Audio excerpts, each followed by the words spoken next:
So we're halfway through our budget challenge and we want to share more about it and more about ourselves.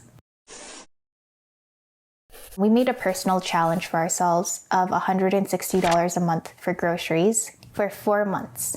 And that includes food and household items. And at first I thought it would include personal care as well, like personal hygiene, but I really just realized that it wouldn't fit. So for personal hygiene, we have a separate budget. We chose $160 a month by sitting down and looking at all of our expenses and making a budget for every expense. So we have multiple budget challenges going on at one time right now so that we can meet our financial goal.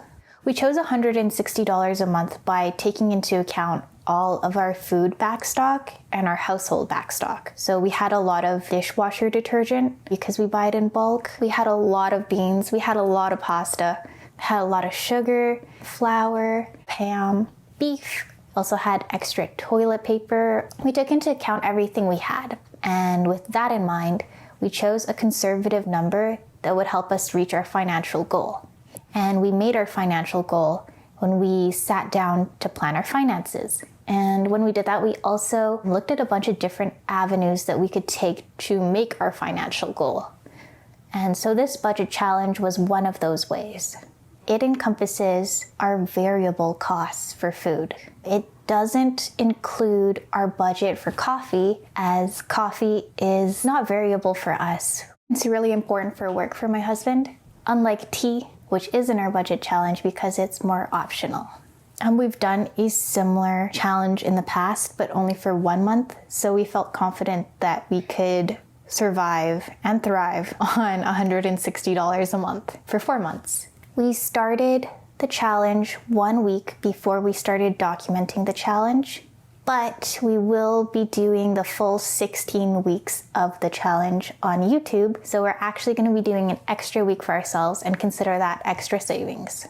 So you might be wondering how much we've saved so far and how much we'll save overall. So far we've saved about $2,000 Canadian. Probably over that, we save about $1,000 a month. And that might seem extreme because it implies that we were spending over $1,000 a month on groceries before. And that was true at one point about a year ago, but I did become more mindful at some point. So the grocery costs did go down. The number includes takeout. We used to get takeout more than twice a month. At one point I said that it was about twice a month, and maybe that was about how often it was before we went on this budget challenge. But we had to look at our Uber Eats receipts, and it was more than twice a month. Yeah, most times it was more than twice a week. And so the comparison includes our overall food costs without coffee. And it might be a little bit more extreme because it's not just beans. We used to also get an additional latte and baked goods every once in a while, which we did not include in that calculation. And we might do a full breakdown and kind of self-audit one day in the future.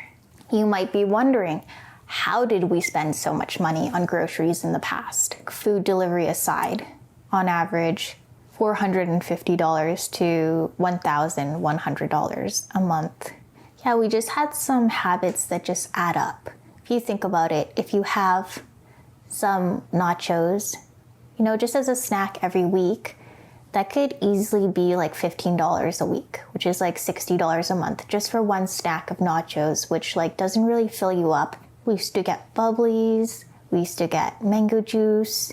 It's a bunch of small things that really add up over time. Even coconut water. We at one point would get weekly coconut water. It could be 1 to 2. We could easily spend $10 a week on drinks, easily. So it could even be, if we included some special drinks, some weeks could be $20 a week on drinks, and not even alcoholic drinks. We did buy a lot of herbal tea, our traditional medicinal teas. They were at one point $5 for 16 tea bags. Together, we could have 2 to 6 tea bags a day. But over time, the prices went up. So it used to be $5 for 16 tea bags. Sometimes they'd be on sale for $4.50. Now they are $6.79 and on sale for 2 for $11. So they're about $5.50. Also, we did enjoy organic fruit and veg In the last year, we ordered from Spud every so often. We really like Spud, and we would get some specialty food items. And every time that we would get like convenience foods, we would try to get the higher quality ones. So we would be ordering from Spud. It would be like grass-fed beef products. And I think they would just, like, convenience food is already expensive, and it would just be even a little bit more expensive. For example, like one time we got a green salsa lasagna, or it was like a green lasagna. It was like, each piece was like this big, and it was like $20 or more. And it was on sale. It was just crazy. It's like sometimes you just get so little for so much money, but sometimes when you're online, you just can't tell that it's going to be that much. And I feel like the nutrition facts weren't correct, because it said that it had a certain amount of calories and protein, and just for what we got, it just didn't look like it. We used to not eat beans much at all. I just wasn't super confident cooking them. I started cooking at home every day about 3 years ago. And when I first started, I really only confidently knew how to cook eggs. I could poach eggs, I could scramble eggs, I could fry eggs, I can make Annie's macaroni, I can make other basic things.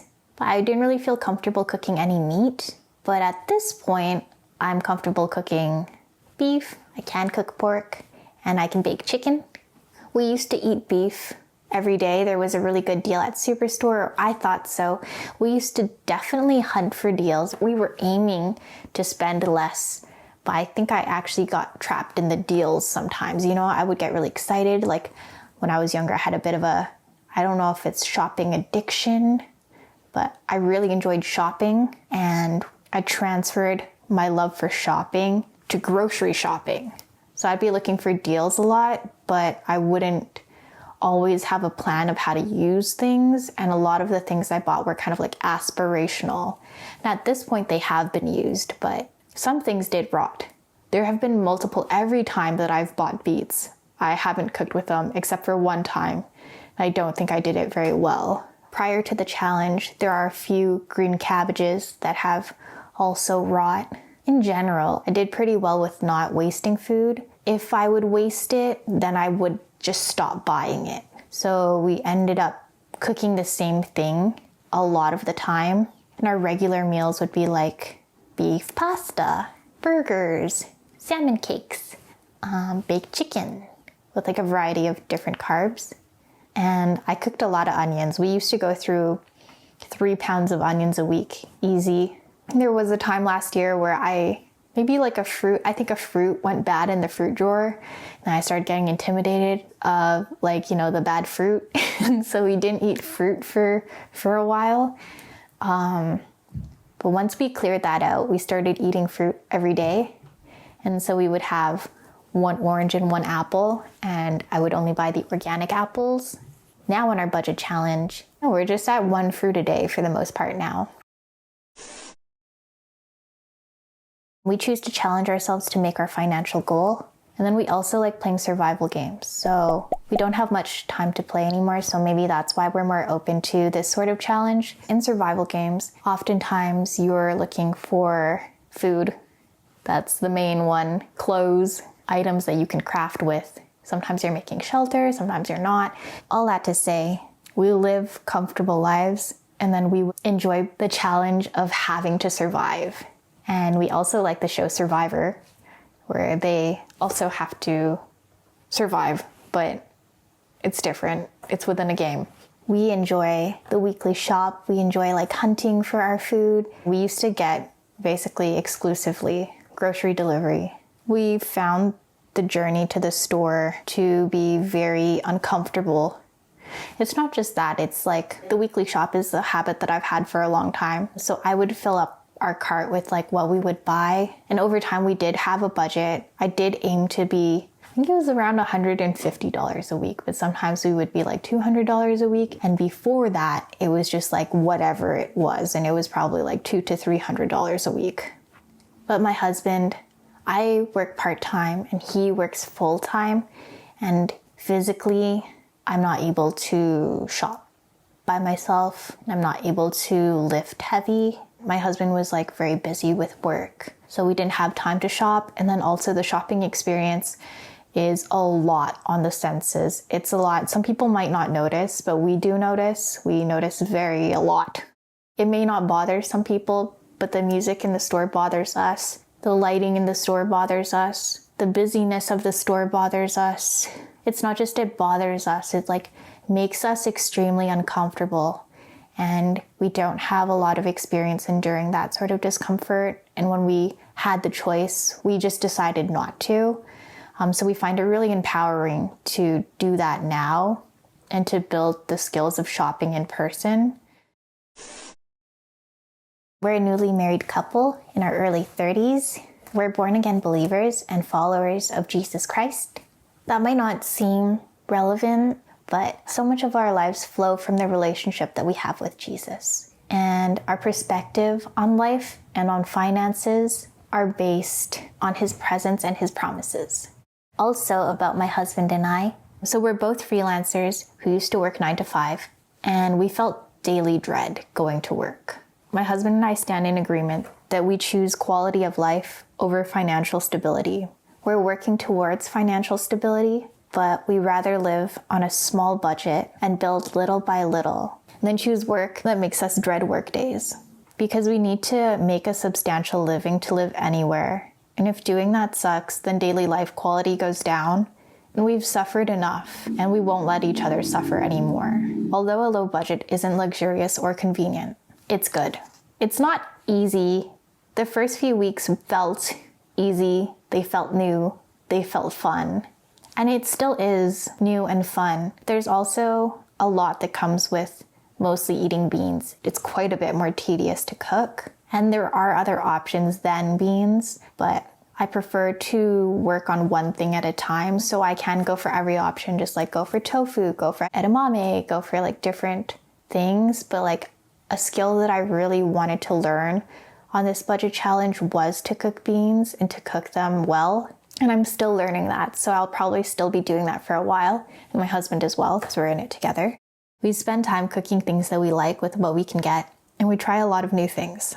So this extreme lifestyle isn't going to be permanent, but we will continue to challenge ourselves to work towards financial goals. And we're excited to see what God has planned for us. About 3 years ago, I became a homemaker, but not by choice.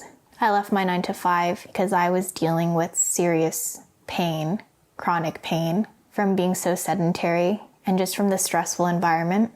There was a lot of social and emotional stress that I was dealing with at work. I still experience daily pain. I've been experiencing it for many years. I've become accustomed to it at different times. It's been at different levels, and I've also been limited physically to different degrees at different times.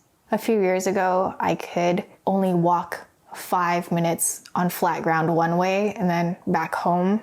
That was like my maximum, and it hurt, and I felt it go from like my feet to my head, and like even in my head right now, I can feel it. I'm waiting on healing from the Lord. Yeah, that's why I became a homemaker, because all I could do was stay home for the first few years. It was a lot of being in bed. It was a lot of being under heat packs. Yeah, but now I can do a lot more, and I'm growing in strength. I'm continuing to grow in strength.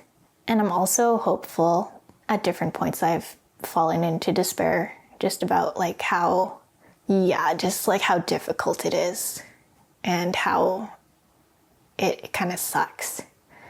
But I'm grateful for it at this point, because a lot, like my whole life, both of our lives have changed. Well, it's been a factor in the way our lives have gone. Like, I'm grateful for how they've gone. And even this channel, I don't think this channel would exist. I don't think that I would be a homemaker. I tried to go back to a 9 to 5 job at one point, and I wasn't suited to it. I couldn't. But I am a freelancer as well, and I help with homemaking. I really I have a passion for berry picking and for gardening. I'm not good at gardening, but I love picking the veggies or the fruit. And I like gaming. My body doesn't really like gaming on the computer, but I personally enjoy it. And I love being a homemaker. I love being able to make my husband meals throughout the day. I love bringing him water. I love taking care of him. I love taking care of the home. I wish I could do it better. I know that when I'm stronger physically, I'll do it better as well. Okay, so our goal is to finish the challenge strong and become stronger people. Also to gain new skills, learn new recipes, gain endurance for shopping in person. There are many benefits of this challenge. The first one is financial, I suppose. That was our original intent. But what we came to see very, very early on, just in the first couple of weeks, maybe the first week, was we were really grateful to have good meals, more grateful for every meal. And we are still grateful for every meal. What we get in our weekly shop is so different from what we used to get. And the amount that we have as a budget to shop with is so different from the one we had before. In the past, if we had added $35 to our weekly shop, we wouldn't even think of it as like that's a big amount. We didn't steward our money well. Like about a year ago, started looking into budgeting and financial planning. And we also had separate finances. But at this point in our lives, we have joint finances that better allows us to make goals together and to work towards them. Everything is more clear. So one of the biggest benefits of this challenge for us is just learning the value of $1. For example, last week when we went to Persia Foods, we went over in our budget. And I find it really difficult there because there aren't any scales in the store. So there are prices per pound, but you take it and then you find out how much it is at the end. So the first time I went, I was really conservative. And then the second time I thought I had a better gauge on it and I went a bit over. I was really disappointed in myself. We really needed that $1 lemon deal. And I was so intense. I was like, okay, let's open up the sheets and let's see what we have to work with. I was just so eager to have that dollar so we could have those 3 lemons. But at no other time in our life would $1 matter so much. And it's such a blessing to undertake a challenge like this. It's really eye-opening. And it's difficult to know that other people have to live like this. Some people don't have a choice but to live like this. And maybe that's just for a period of time. I'm not really sure, but there's just a depth and a weight to this knowledge and this experience.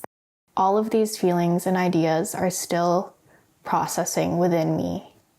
And we're still just at the start of our challenge, although we are technically halfway through. And that aside, I just want to read something that I wrote last week as a note for this video here, because every little thing changes. And at this point in our next weekly update, we'll talk about how our weekend was, but our weekend was huge for us. We went to my mom's house and everything has changed. Either way, I'm going to read, I'm not feeling like this anymore, but after 1 month of not going to my mom's house, this is how we were feeling. Just because every time we go to my mom's house, we know that we're going to have one meal that includes meat, we knew, because that's how it's been. My mom is a really good cook and she loves to cook. She's a passionate and talented home chef. So we knew at the beginning of the challenge that we would likely go whenever we could, so probably every couple of weeks, and that it would be a mental break for us. She's been super generous.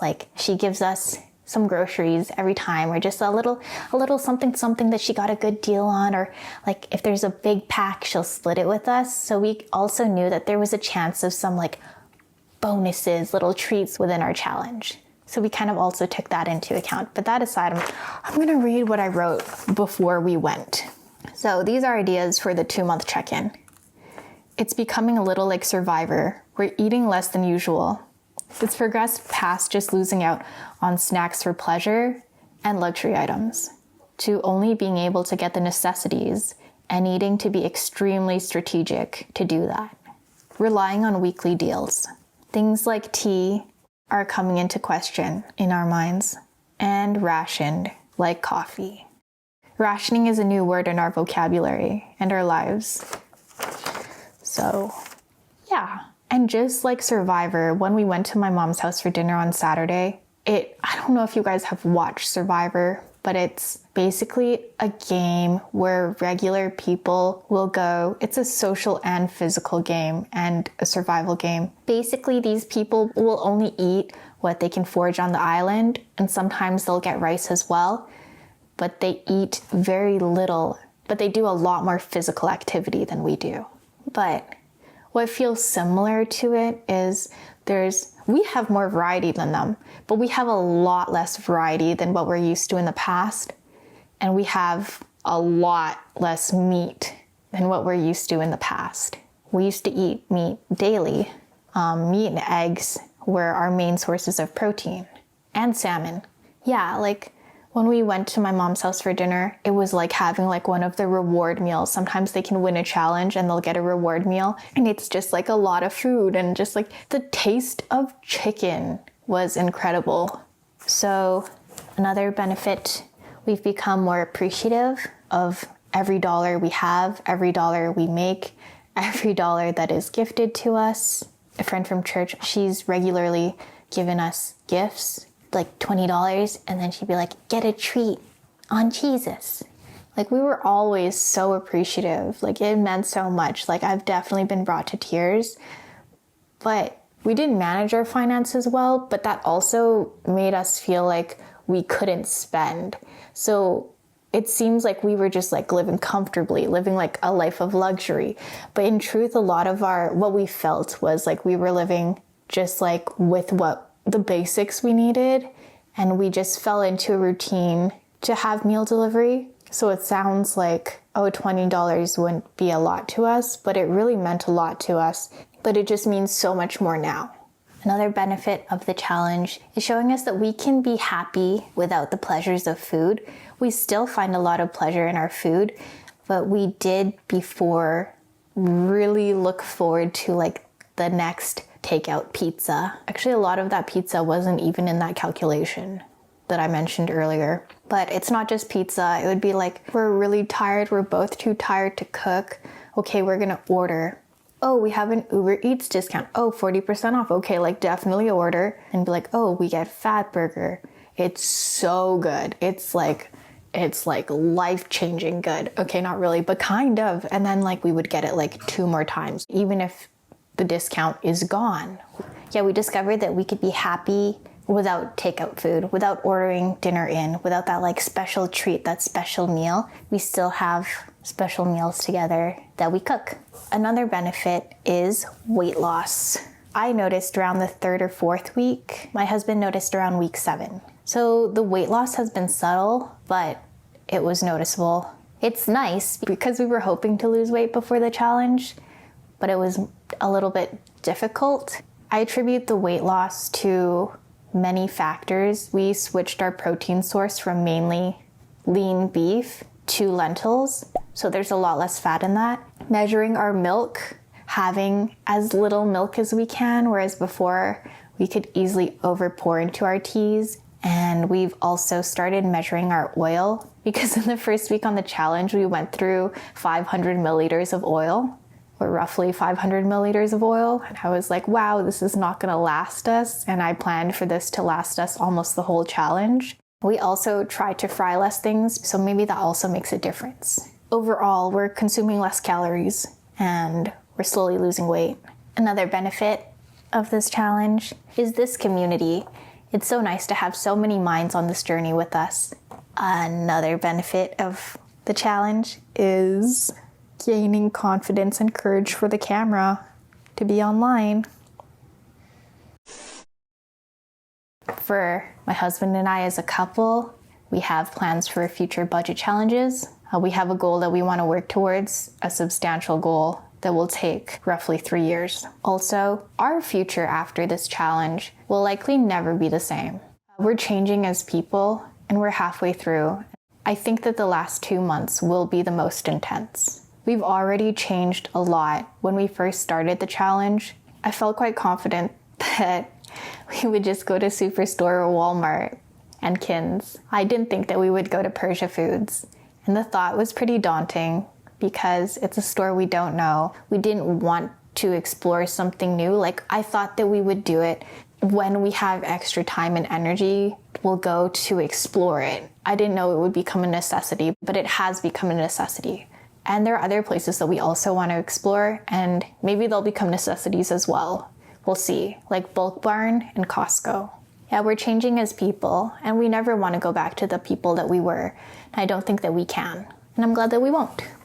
As for this channel, the future of this channel, I imagine more documented challenges, maybe also a sourdough journey, videos of me growing in my homemaking skills in areas that I'm weak in, and sharing skills in areas that I'm strong in. I just want to let you guys know that I'm grateful to all of you who view the videos. You guys really keep me accountable. That's a great benefit to making the video series. It is so easy to fall off the wagon. I'm also really grateful to the commenters. Thank you guys for sharing your ideas, for sharing your thoughts, for sharing encouragement, and for helping each other out. And I'm also really grateful to my weekly commenters. I know so many of you guys by your usernames. I know some of you by your actual names. I just feel so grateful to have you guys on the journey with me. Yeah, I guess I'll just sign off by saying I'll see you in the next update.